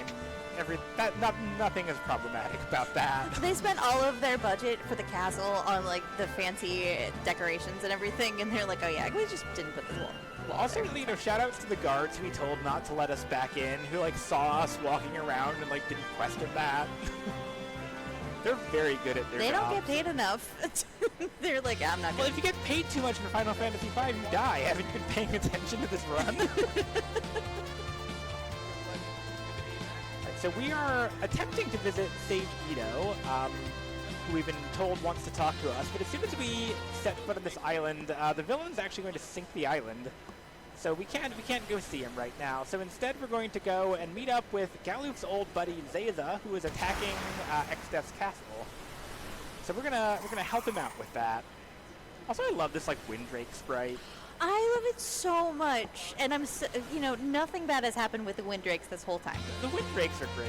Yeah, we love them. They're so good. I can't remember, one of them has a name and the other doesn't, but, the one that has a name is, Kiryu, which I think is just, dragon in some capacity, so it's like naming your cat Cat.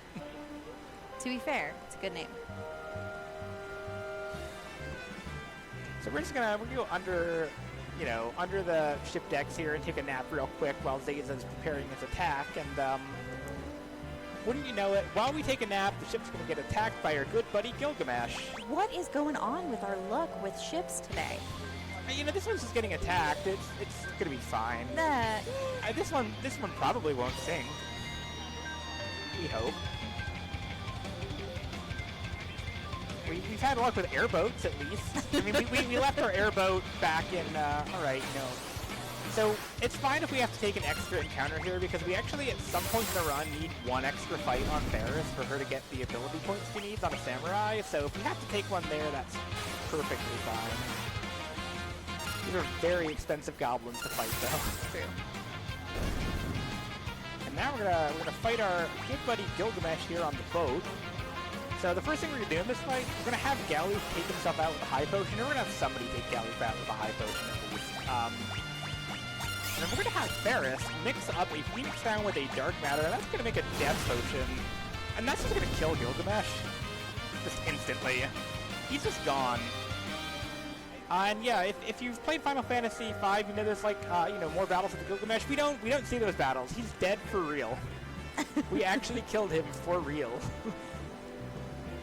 If you die on the boat, you die for real. You die in real life? Oh my gosh. I really gotta play with Chemist now, because I don't think I ever used it. It's kind of ridiculous. It's very metagamey. Yeah.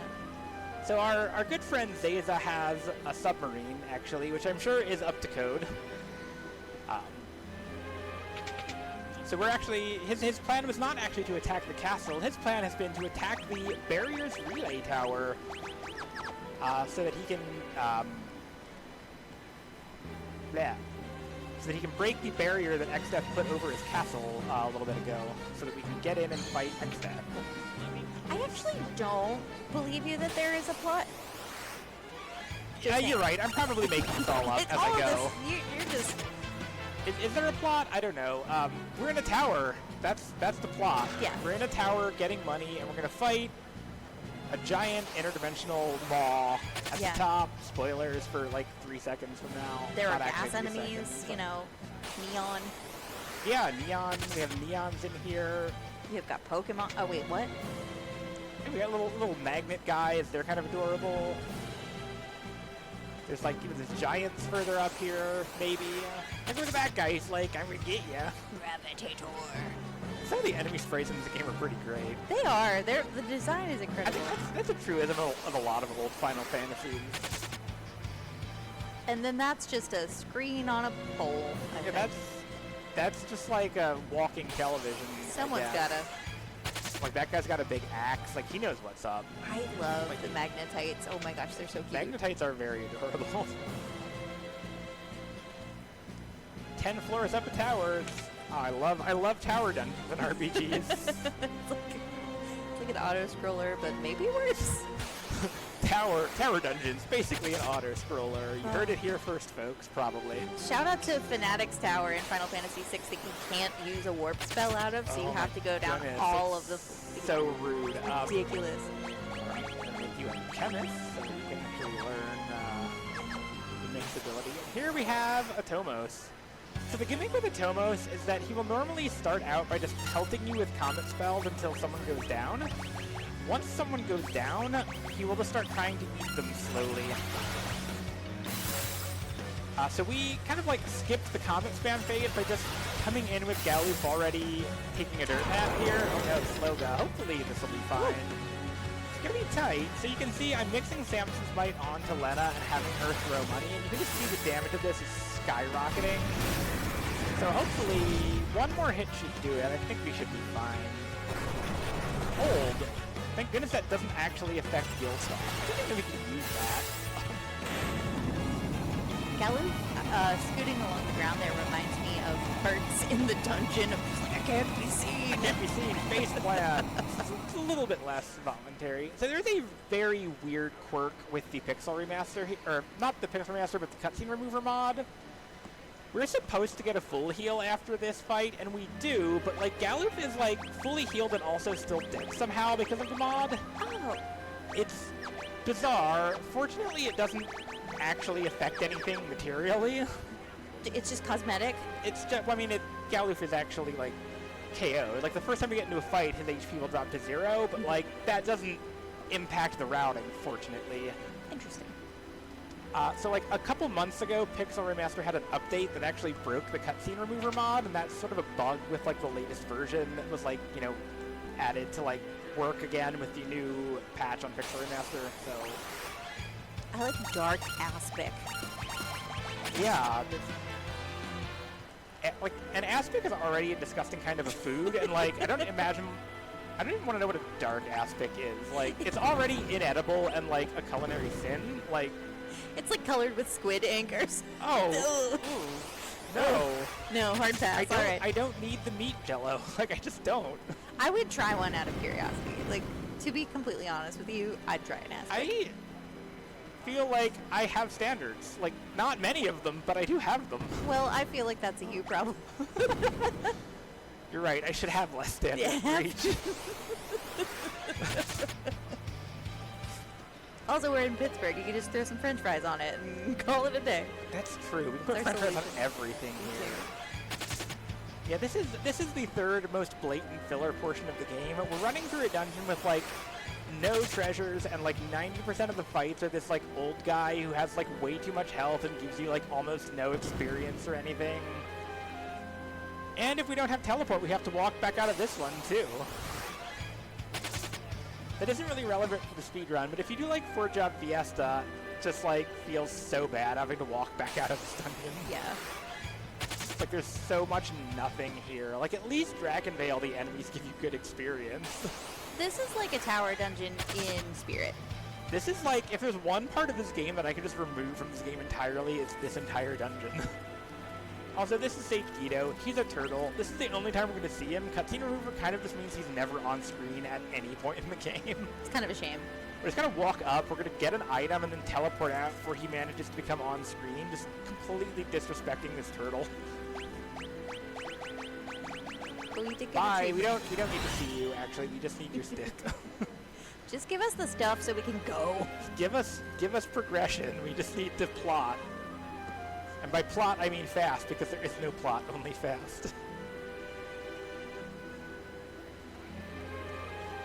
The submarine sections are very, very nice and peaceful for like the 3 seconds we're in a submarine in this run. I like that we just never question it. It's just kind of like, yeah. We had airboats, why not a submarine? Why not Zoidberg? I don't know. I'm sure he'd like the submarine. This is another kind of long area with a lot of random encounters. It's also very hard to tell where you are in this forest. They have like an interesting little effect with like canopy cover and like a little spotlight showing you where you are, but that also makes it ridiculous to navigate. This is our next big stretch of we're running away from a lot of stuff if you have anything that takes a long time to say. Oh, yeah, no, it's interesting how many of these things, you know, we see them in later games. We don't see some of them in later games. I feel like this, like you said, the canopy effect really doesn't come back too often, which is great because it's very hard to keep track of where you are. It's cool in theory, but like annoying in practice. Yeah. Like, I get that they were excited with like what they could do with the tech, but it's also like, you know, oh no, I've lost visual on my screen.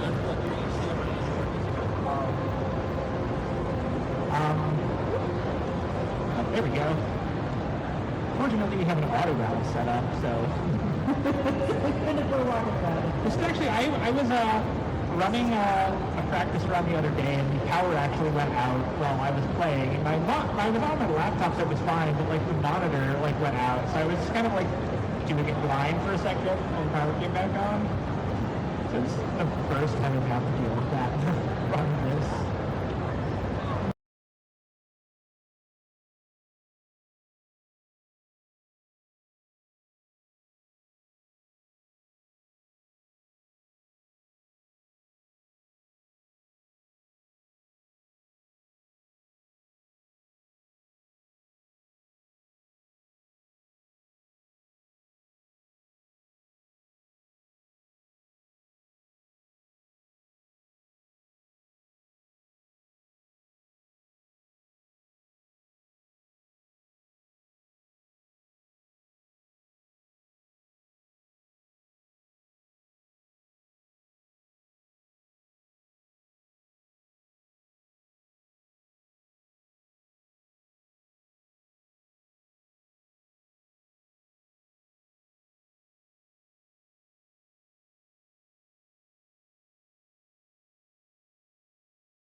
damage to multiple targets with Samurai's Guild Toss. So we're just going to throw 3 money at these gargoyles, and they're going to go away.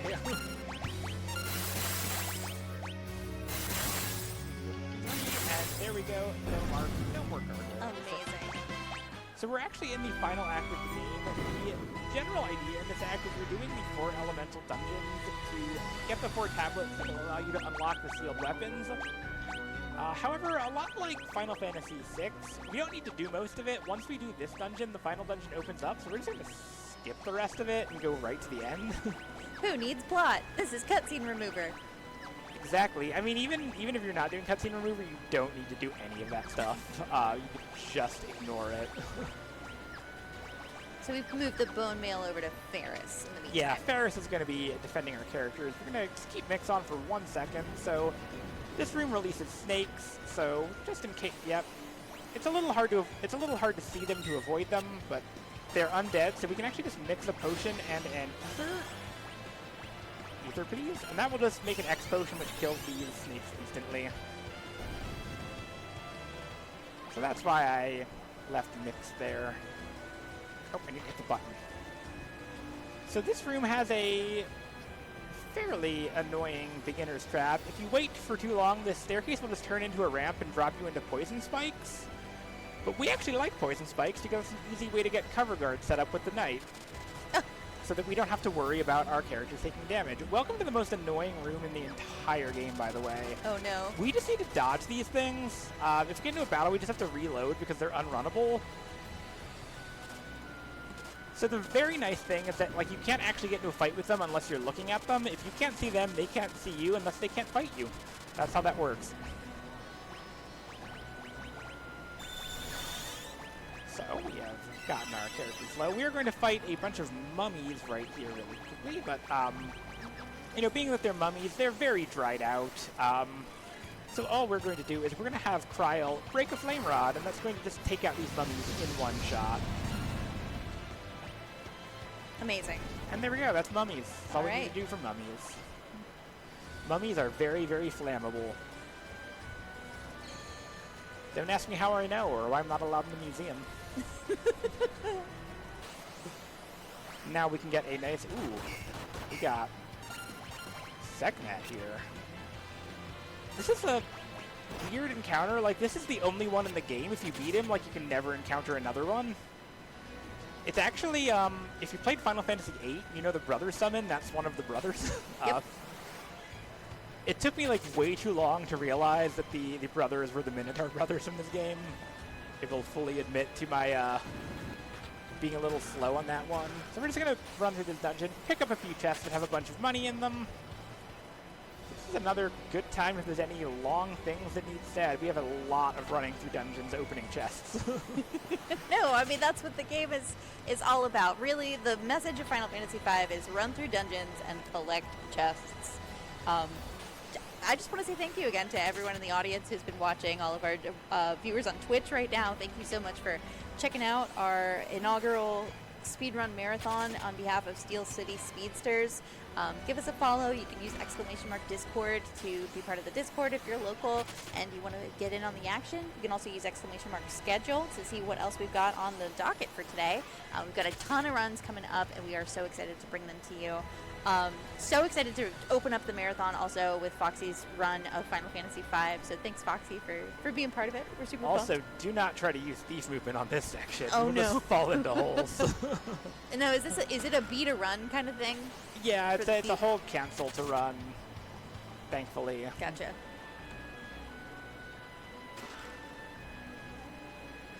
Okay, good. We made it through the perilous pitfall room. It's really, like, bad when, like, you're playing casually and, like, you get into an encounter and forget where you are and just get dropped into the pit. Alright, and here we're at the end of the dungeon. We're just going to pick up the tablet and leave. There's no actual boss fight in this dungeon. Do you have to return the slab later? We will cash in the slab for some really sick weapons later, Nice. actually, so... And very fortunately, the first time and only the first time you reach the top of the pyramid, it puts you outside automatically. Every other time you have to teleport. I think they should just turn the whole pyramid into a ramp, honestly. That would be fun. It's like a big slip and slide. Oh, that'd be great. So we're going to fight a boss here, Melusine. So way back at the very start of the run, I bought the sleep spell. This is why. Melusine is just, she is very, very tired. So we're gonna, once she's asleep, we're gonna have Ferris take herself out. We're gonna start mixing some Samson's Mites onto Trial. So the thing about sleep in Final Fantasy V is it does not wear off unless you get hit by a physical attack. This is not one of the games where sleep will wear off automatically, so she will just stay asleep as long as all we do is use magic on her. So we have all the time in the world to deal with this boss, but we're still gonna do it quick. So we're mixing 2 of these on, and we're gonna have Trial break the last 3 of our flame rods. We're gonna have Bart start throwing out a couple of Fire spells. And 3 Flame Rods and a few Fire Rods is actually just going to be exactly enough damage to take this boss out. She normally has a gimmick where she shifts her elemental weaknesses, but incidentally, she always starts out weak to fire. She's sleepy. And if we put her to sleep, she will continue being weak to fire. So, explode Flame Rods, everybody. I do love the mechanic of predictable weaknesses like that. Like, you just, if you go through the game without taking any other action, you can just make it happen predictably. Yeah, I mean, Very this nice. one you don't even have to take any other action. Like, she just always starts weak to fire.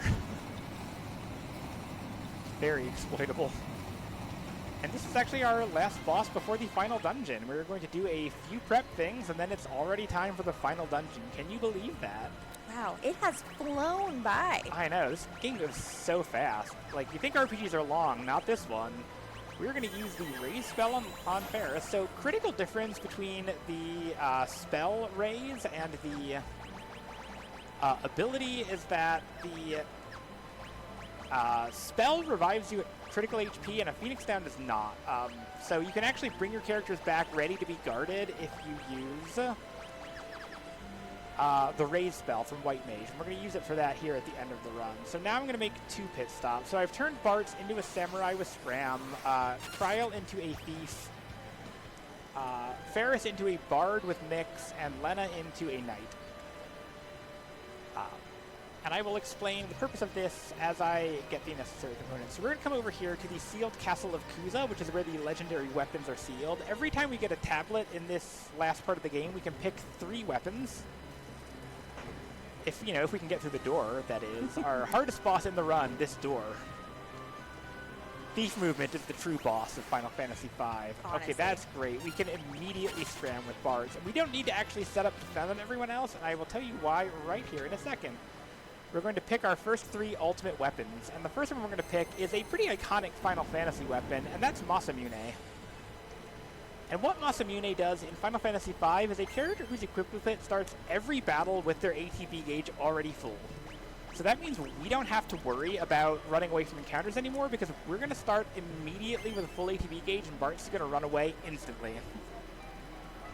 We're also going to pick up the Apollo Harp, and Apollo's Harp is the crux of the strategy we're going to be using to fight a couple of bosses here.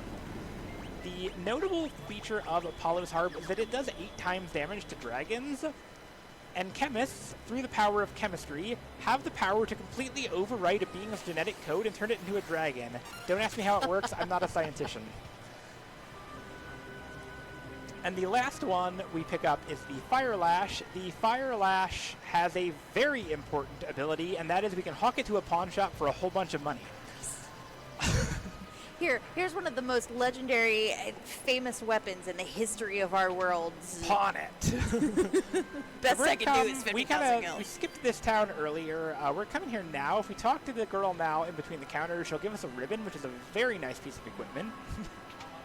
Also worth a lot of money, or just for the status? Nope, it's status immunities we actually need. And we're going to do our final shop here of the run. I'm going to sell everything that I don't need. I'm going to buy a couple of safety items here. I don't need you. Don't need you. Buy Fire Lash. Actually, I got the rare Ash Drop from the boss in the forest. That's crazy. Well, it's interesting to me that you can't sell the Masamune and the Apollo's Harp are both equipped. Yeah, they're equipped. Gotcha. It will just gray out anything you currently have equipped, and that should be good. We should be ready for the final dungeon. Got our setup all nice here.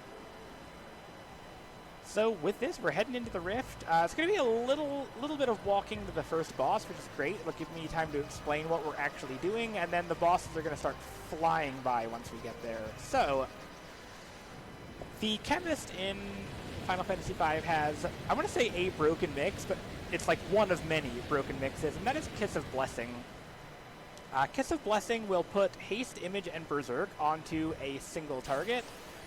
Berserk is a status in Final Fantasy V that will cause a character or an enemy to do nothing but attack physically, and also give a 50% attack increase. So it can be either a buff or a debuff, but the critical thing about the Kiss of Blessing mix is that it ignores Berserk immunity, so we can use it on literally anything, and just completely overwrite their AI script with nothing but attack. In the Super Famicom version, it literally overwrites anything, which includes the final boss transitioning to phase 2. So you actually don't even see the final phase of the final boss, you just fight the first phase and win. They did fix that in Pixel Remaster, so we will see the actual final boss in this run, but it won't be much of a threat. Once we use that on the boss, it will do nothing but physically attack, which means we can use a knight to cover guard, and none of our characters will be able to get hit. However, because we're also giving it haste, there's a good chance it attacks before we actually get the guard off. So what we do is we have two knights, one at low health and one not, so that the healthy knight will take the attack for the weak knight, giving the weak knight time to actually set up the guard. Once we've done that, we will mix a Dragon's Kiss onto the boss to make it Dragon type, and then finally we will have Ferris mix the Kiss of Blessing onto herself, which will make her just attack with the harp a lot, and the bosses will go down very, very quickly at that point. I refer to this strategy as the Murder Bard. It is also the funnest thing you can do with bards in this game. I really think that bards are so underrated in many, many contexts in D&D and in RPGs, and so the fact that that is the strategy is incredible. I love that Pixel Remaster gets to show off the ridiculous bard strat. You don't actually do it in Super Famicom, because in that version you just have item duping, which basically means infinite money for samurai. Here we actually have to care slightly about money. So we use this to kill a few bosses so that we don't have to use guild toss. Pick up a third ribbon there. Yeah, the bard is actually very good in Final Fantasy V, like more so as you get through the game. They did get nerfed a little bit in Pixel Remaster just because of the code changes to the ATB, but they are still very, very fun. So this game loves to troll you with a random encounter right before the boss, so I'm just gonna like trigger one on purpose here, just so that I don't. And I'm gonna do a quick save. Alright, say hello to Calipisteri, everybody. It's like a big wood sprite thing with a crystal ball. It's so threatening. And actually, I made a mistake already. I forgot to give Bart Mix. So let's rectify that really quickly. This is why I quick save. So that I don't have to run through the entire forest if I forget to do that.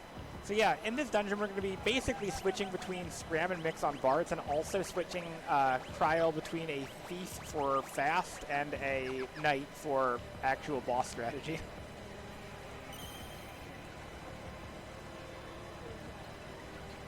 Alrighty. Now here we go. Calipisteri for real. First one was just a test, Yeah, just to make sure it loaded. Yeah, we had to make sure she loads. Like, maybe she won't load on Pixel Remaster, we don't know. So Mix, it's going to be Maiden's Kiss, Holy Water. Gonna mix Maiden's Kiss and Dragon Fang on you. Guard. And so, does time come up after this battle? No, we have quite a few bosses in here before we get to the final boss. Gotcha. And now we have the auto battle set up. There are like 5 bosses in the Rift that we have to fight. And you can see this is doing ridiculous damage. Dragon's Kiss on Apollo's Harp are really just a match made in heaven for this game. So yeah, three hits takes out this end game boss. We're going to be doing that for the next 2 bosses with a couple of little tweaks. You're a Thief again. You have Scram again.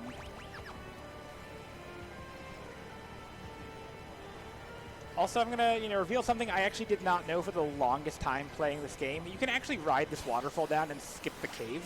Oh. Also, that is Omega down there. He is a super boss. We do not want to touch him. We do not want to touch Omega. He will rock our world. Right, Knight again. Mix again. So the interesting thing about this boss is called a panda. I don't know why, because he is in no way a panda. He's also just a palette swap of Biblos. He's also actually vulnerable to Berserk normally, so instead of using Kiss of Blessing to Berserk him, we're just going to use the normal Berserk mix, which is a Turtle Shell and a Holy Water. Conveniently, we get exactly one Turtle Shell from the... I forgot to revive Lena. Whoops. We get exactly one Turtle Shell from the Adamanthrace we fight like 2 hours ago. Did I miss the Dragon Fangs? Or have those not come up yet? The Dragon Fangs are used for the mix that we use to turn things into dragons. That's why we needed 3 of them. Alright. Let's do this for real. Sorry I forgot you needed revived, Lena.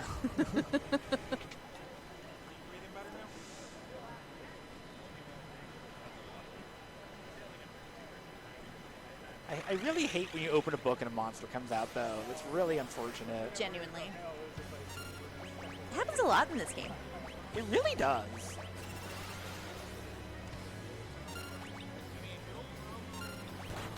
I think the conceit with this entire dungeon is... oops, not Holy Water. We need Dragon Fang Maidens. The conceit with this dungeon is that it's a composite of, like, a bunch of other dungeons that have been, like, sucked into the abyss. So it's sort of just made up of various, like, bits and pieces of dungeons we've already seen. This boss has a bit more magic defense and a bit more health, so it'll take not quite as few turns as Calicusteri, but he will still go down very quickly now. You know, a panda, also a book, also a dragon. Sounds right. Also, yeah, he's a book and a dragon. We can be both. I think I watched that anime. Yeah, that doesn't surprise me. Everything will be dragons now until we run out of Dragon Fangs, and then it will stop being dragons. Then we will go back to our classic strategy of throwing money.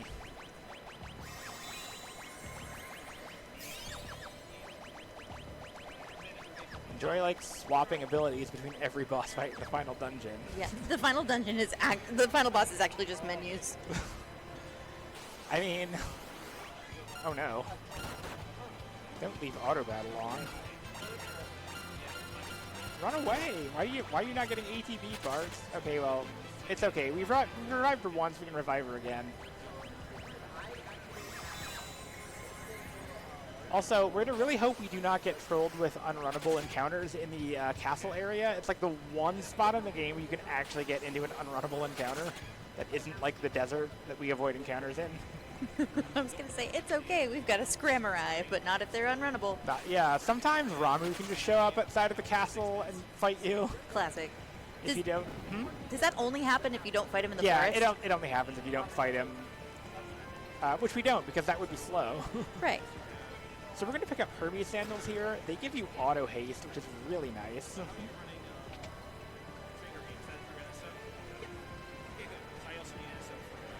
And here we're going to have our third, not quite dragon, but not really not dragon.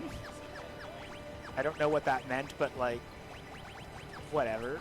We're going to equip Lena with Hermes Sandals just to see if she can get a guard off quick. This boss is very dangerous. Like, if you don't get that immediate Berserk off, he will use the Titan Earthquake attack and just kind of end everybody. Oh my goodness, look at this guy. It's a big eyeball monster. That's a spicy meatball. Okay, we actually got the guard off with Lena. That's nice. We need Maiden's Kiss and the last Dragon Fang. There we go.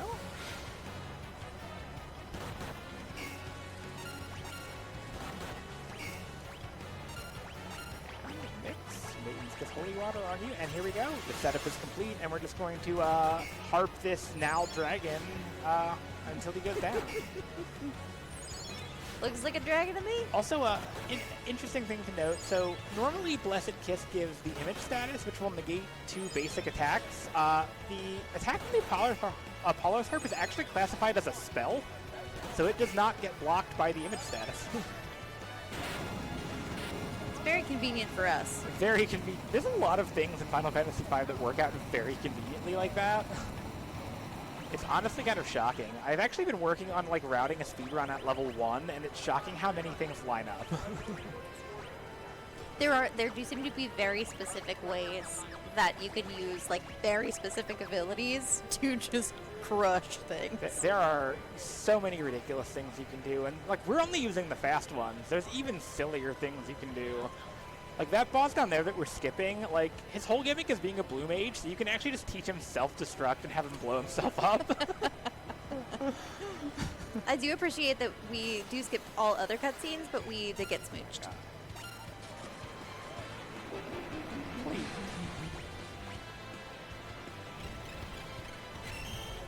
Please stop being rude.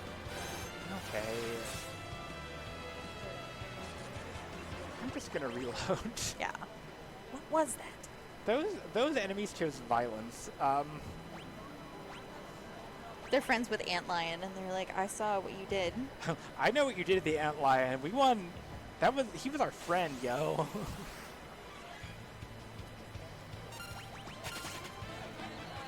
So much for not attacking people. And anything that trolls us is an Antlion in disguise. So now, we are going to take advantage of the actual base job, the freelancer. So, yep.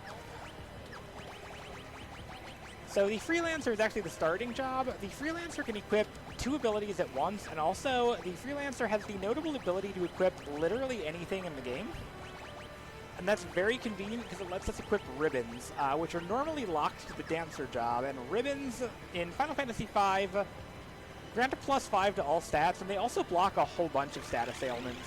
Not all of them like they do in some Final Fantasies, but a lot of them. And that's convenient because this boss likes to open up by just turning everybody into frogs. But we don't actually have to worry about that because we have 3 ribbons, so only Lena's going to get turned into a frog. And it turns out being a frog doesn't actually impact your ability to, use cover guard. So Lena's is going to be a very determined frog protecting our party, which is very funny. That's a good frog. Lena is the best frog, and we're just going to mix 2 Samson's Mites onto each of our attackers here, and then we're going to just toss a bunch of money at Halicarnassus. That's a killer outfit, though. He's gonna go, yeah, Halicarnassus he's such a fashionista, like. So after this, we're gonna fight one of the most gimmicky bosses in the game, Twintania. The gimmick with Twintania is she'll start the fight out by just spamming very strong AoE spells. After turn 5, she'll start charging up Giga Flare, which will basically one-shot your party even if you actually are appropriately leveled. So what we're going to do here is give Ferris the hide ability again. We're also going to equip Ferris with the Masamune so that she has a full ATB bar at the start and will be guaranteed to hide. And we're just going to wait out her 5-turn attack cycle, and we're going to wait for her to start charging the Giga Flare. So the gimmick with the fight is that while she's charging the Giga Flare, she is vulnerable to basically everything. So there's, if we can count the attacks, there's 1, 2, 3. I love her. She's amazing. 4. Twintania is perfect. There's the 5th, so we're going to have Ferris come out, and as soon as we see the screen flash, we're going to mix a Phoenix down and the other dark matter we got, and that's going to make a death potion, and that's just going to one-shot her. Bye, Twintania. Bye, Twintania. It's very convenient that we get 2 dark matter drops from bosses in this game, because they're really hard to get otherwise. In classic Final Fantasy fashion, dark matter is one of the rarest items. And that is actually the last boss before the final boss. So we're just going to get a scram set up here for the final section of the rift, and I will explain how the final boss is going to go once I get everyone back up. So you get a Phoenix down, a Maiden's Kiss, and an Elixir. We're gonna turn Lena into a white mage here so that she can revive everyone. Back into a knight. And we're going to equip you with that, you with that. Alrighty. All right, while we're getting set up, do you have any shout-outs you want to give before the run ends? Not any shout-outs, but I'll need the time to explain what I'm going to do for the final boss, because it takes longer to explain than to do, usually. All right. So the final boss has two phases. First, we're going to fight X-Death in the form of a tree, known as Tree X-Death, or Ted. Then we're going to see the actual final boss, Neo X-Death, or Ned. Neo X-Death is extremely dangerous. He's the hardest boss fight in the game by far. He has 4 sections. He has a lot of dangerous attacks, a lot of mechanics. So we're just going to basically bypass that as much as we can. We're going to use the first phase of the fight to buff up so that once the final boss shows up, all we have to do is throw money and win. In the first phase of the fight, all that X-Death will do at the start of the fight is a physical attack, which we can block with the cover guard setup we have on the Knight, or White Hole, which is a move that will instantly kill a character and petrify them, but the ribbon will block both of those things. So only Lena's really at risk, and we don't need Lena to actually guard in the fight because we have Cryo. So I'm going to open up with Cryo with the Masamune equipped so she can guard immediately. Ferris is going to use the Masamune to give haste to Bart so that they both have haste, and then they're going to mix up 7 Samson's Mites on themselves. Once I have 7, I'm going to hit him with 2 Zenanages and then wait. If I hit him with a third, it's going to push him into the more dangerous phase of his AI script, so I want to let him attack, and then once he attacks, we're going to send it with auto battle, and we're going to hit 4 more Zenanages in the first phase. The final boss is going to come out, and once the final boss comes out, 7 Guild Tosses later, that's going to be time. So, let's get Nyx and Zenanage on you. I'm just going to assume it's all dev intended. They wanted it to be like that. I mean, it's all... nothing here is unintended, it's just very, very abusable, and you need Masamune. Alrighty. And we're going to do a quick save here, and here it is, the final boss fight, up this long staircase. Everybody say hello to X-Death. I told you he was a tree. Oh my gosh. Do that. We're going to use Masamune on darts. We're going to guard. We're going to mix Antidote Holy Water. We need to do... Antidote and Holy Water. Oh, not Antidote and Eye Drop. Antidote and Holy Water. That's 1 on each. 2. And we're just going to count these to keep track. 2. 3. 3. 4.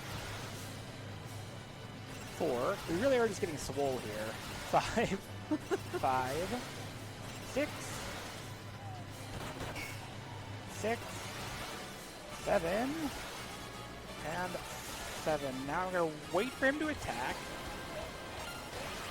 I'm going to queue up 1 Zenanage, 2 Zenanage, and now we're going to wait, and the second he attacks, we're going to send it. So that's 1, 2, 3, and 4, and that's going to be phase 1, and here comes the final boss, and we are on the 7 Zenanage countdown to winning Final Fantasy V. Also, the design of Neo X-Death is ridiculous. He is like a composite of everything. This entire fight looks awesome. The background is so cool. The background is great. I love this fight, just the design of it mechanically and like visually. It's so good. It's so challenging, and he can troll you so hard, but like when you're doing challenge runs, it's always satisfying when you manage to beat him. All right, here he comes, everybody. Look at this thing. Ooh. There's a lot going on there. Here we go. Zenanage is 1, 2, 3, 4. He's going to do something here. Let's hope he's nicer, but it shouldn't matter. Oh, that's great. We love that.